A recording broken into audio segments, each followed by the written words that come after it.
ED की कार्रवाई हो रही है तो होने दीजिए, जांच का जांच हो जाएगा, दूध का दूध, पानी का पानी। ईडी की कार्रवाई करनी है तो अडानी जी के ऊपर भी तो कर लीजिए। 20,000 करोड़ का नहीं पता, 12,000 करोड़ और जो आए उनका नहीं पता, जो अकाउंट के अंदर हम जाए। ईडी की कार्रवाई करनी है तो गुजरात के अंदर कोर्ट में जो 5,000 करोड़ का ड्रग्स पकड़ा गया था उसका क्यों नहीं पकड़ा गया? अगर ईडी की कार्रवाई करनी है तो ये इलेक्शन के टाइम पे क्यों होती है? समन आने पर इतने बुखलाहट, तो संबंध अगर सही दिया होता तो बोखलाहट क्या बात की? जो गलत संबंध है जिसका कोई लेने देना ही नहीं। आप एक बात है, डोटासरा जी, ओपी हुडला जी और वैभव जी, इनके खिलाफ में क्या सबूत मिला? इनको किस तथ्यों के आधार पे इन्होंने इनके ऊपर संबंध दिया है और इनकी जानकारी ली है, जिस चीज का कोई लेने देना नहीं है। राहुल जी का सीधा सीधा डरना, झुकेंगे ना डरेंगे, हम रोडों पर उतरेंगे, रोडों पर उतरेंगे। राहुल जी की भारत यात्रा के बाद में आपको खुद ऐसा रहेगा, रोड के ऊपर जो जनता है वो पूर्ण रूप से कांग्रेस के साथ है, राहुल गांधी जी के साथ है। और इस बार हम पूर्ण रूप से सरकार बनाएंगे और इन लोगों की जो गलत नीतियों की सरकार है उसको हटाएंगे। सर आपकी तरफ से इंडिया अलायंस की तरफ से तो कोई पीएम देखिए हमारी बात भी तैयार है, हमारा दूल्हा भी तैयार है, समय का इंतजार है, शादी का कार्ड चल रहा है। सीधा सीधा राहुल गांधी जी प्रधानमंत्री बनेंगे, राहुल गांधी जी के ही नेतृत्व में चुनाव लड़ा जाएगा। ये बात क्लियर हो चुकी है, ये बात आपको कुछ समय स्पष्ट ही हो जाएगी। कुछ नीतीश का कहते हैं ममता बनर्जी के कौन सी नहीं है, नीतीश जी अपनी राजनीति कर रहे हैं, नीतीश जी जो लगे हैं वो सही लगे हैं, वो सही काम कर रहे हैं। लेकिन हमारे इंडिया गठबंधन से जो पीएम पद को मिल पा रहे हैं वो राहुल गांधी जी है। तो इसके अंदर जो परेशानी, देश की महंगाई, देश के अंदर जो आइटम जो हालात हुए पड़े उनसे कोई लेना देना नहीं है। वैभव गहलोत जी को इन्होंने बगैर बात के जिसका कोई मतलब नहीं नोटिस दिया है ईडी का।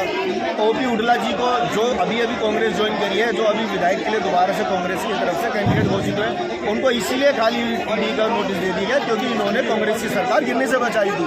और साथ में डोटासरा जी के ऊपर क्योंकि इनको अब कुछ भी नहीं दिख रहा है, राजस्थान के अंदर एक तरफा सीधा सीधा गहलोत जी की दोबारा सरकार आ रही है और इनको कुछ नहीं दिख रहा, इसलिए ये अपने गलत तरीकों को अपनाकर लोगों के मन के अंदर गलत एवं डालना चाहते हैं। जो भी सर्वे आ रहे हैं उनमें तो बीजेपी की जीत दिखाई जा रही है। बीजेपी के सर्वे हैं ये तो सर्वे दिखा रहे हैं खाली। जो आपको पता है आजकल मीडिया के अंदर जो कुछ ऊपरी न्यूज चैनल हैं वो लोग खाली बिके हैं, वो लोग अपने उसको जो वो चाहते हैं वो लोग वही दिखाते हैं। लेकिन जो जमीनी हकीकत है आम आदमी त्रस्त है। और पहली बार राजस्थान के अंदर ऐसा होने जा रहा है कि कांग्रेस पार्टी लगातार दूसरी बार सरकार बनाने जा रही है।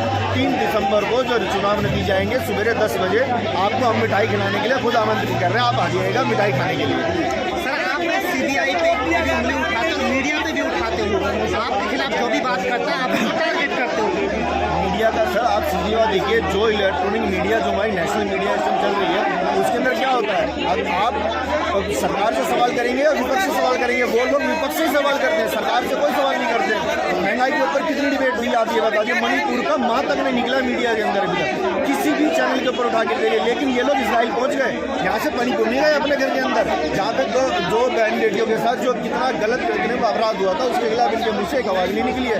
नरेंद्र मोदी जी खाली माँ माँ माँ करते रह गए, लेकिन मणिपुर नहीं निकला। 36 सेकंड का वीडियो था कि हम 36 सेकंड का वीडियो जो स्पीच नरेंद्र मोदी जी की जो उन्होंने कहा था कि हम इस घटना के खिलाफ सख्त कार्रवाई करेंगे। क्या कार्रवाई करेंगे? लोगों को सारा पसंद आ रहा है ना, तो मीडिया तो उसी को लेकर बात करेगा ना। पसंद नहीं आ रहा है जी, लोगों को इन्होंने खाली भ्रमित कर रखा था और कुछ अंधभक्त हैं जो इस बात को माने बैठे हैं। इसके अलावा कोई भी नहीं है, जमीनी हकीकत ये है कि नरेंद्र मोदी जी का अस्तित्व अब खत्म होते जा रहा है। सर देश का जो ज़्यादातर वोटर्स हैं वो बीजेपी के साथ है, मात्र 34% वोट मिले थे नरेंद्र मोदी जी को। 34% पूर्ण बहुमत से तो आई थी ना, 34% मिले थे, जिसके अंदर हमारा जो 66% बटा होता है। लेकिन आज जो इंडिया गठबंधन है वो पूर्ण रूप से एक तरफा जीत के आएगा क्योंकि हम लोग एक मजबूती से लड़ाई लड़ने जा रहे हैं, तो देश की जनता के लिए लड़ाई लड़ने जा रहे हैं। इंडिया अलायंस के बारे में बताया जा रहा है कि सारे चोर इकट्ठे हो गए हैं।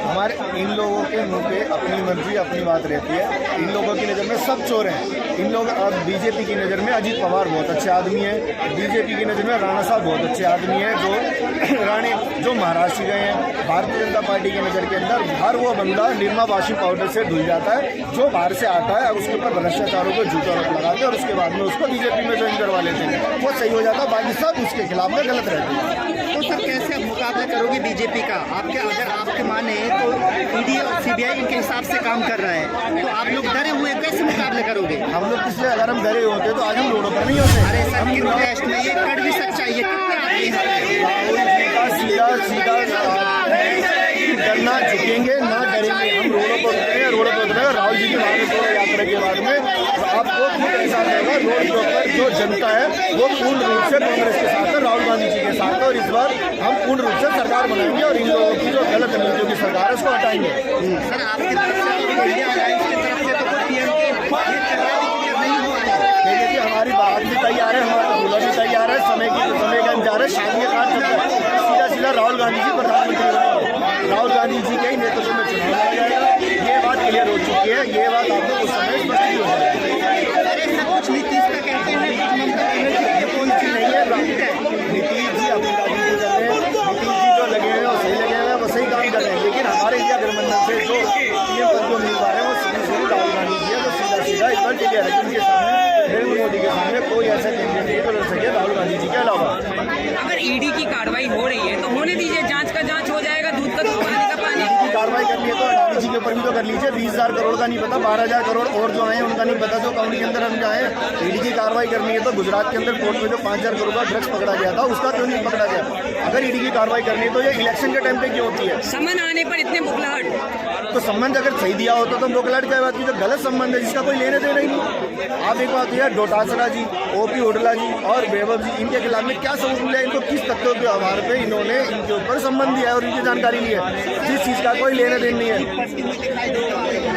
लिस्ट जारी की है उससे आपके ही कांग्रेस कार्यकर्ता खुश नहीं है। कांग्रेस की जो फूट है वो खाली दिखाने के लिए लोगों ने भ्रम भराया था, कोई फूट नहीं। हम लोग एकजुटता से चुनाव लड़ रहे हैं। तेलंगाना के अंदर सीधे सीधा हमारी सरकार बनने जा रही है, जो चंद्र शेखर राव है उनको सीधा दिख रहा है कि अब हमारा कोई स्थिति नहीं है, हटके जा रहे हैं, सीधा सीधा वहाँ पर कांग्रेस की सरकार बनने वाली है।